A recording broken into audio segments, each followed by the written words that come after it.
Saudi pro লিগে দুর্দান্ত ফর্মে আছেন ক্রিস্টিয়ানো রোনালদো। শুক্রবার রাতে চিরপ্রতিদ্বন্দ্বী আল হিলালের বিপক্ষে জোড়া গোল করে দলকে ৩-১ ব্যবধানে জয় এনে দেন এই পর্তুগিজ সুপারস্টার।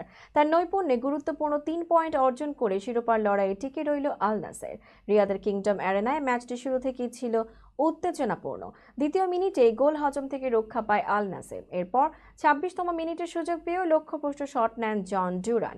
শেষমেশ প্রথমার্ধে অতিরিক্ত সময়ের চতুর্থ মিনিটে কর্নার থেকে আসা বল ডিবক্সের বাইরে থেকে বাঁকানো ক্রসে জালে পাঠান আলী আল হাসান। বিরতি থেকে ফিরেই রোনালদো ম্যাচের রং বদলে দেন। ৪৭তম মিনিটে সাদিও মানের পাস থেকে পেনাল্টি এরিয়ার সামনে বল পেয়ে বাঁ পায়ে দুর্দান্ত শটে ব্যবধান দ্বিগুণ করেন তিনি। এরপর ৬২তম মিনিটে আলী আল বুলাইহি কর্নার থেকে হেডে গোল করে ব্যবধান কমান। সমতায় ফেরার জন্য চেষ্টা চালালেও আল নাসরের রক্ষণভাগ দেয়াল হয়ে দাঁড়ায়।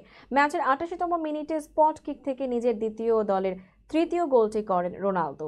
এই জোড়া গোল সহ রোনালদোর লিগে মোট গোল দাঁড়ালো ২১টি, যা এই আসরে সর্বোচ্চ।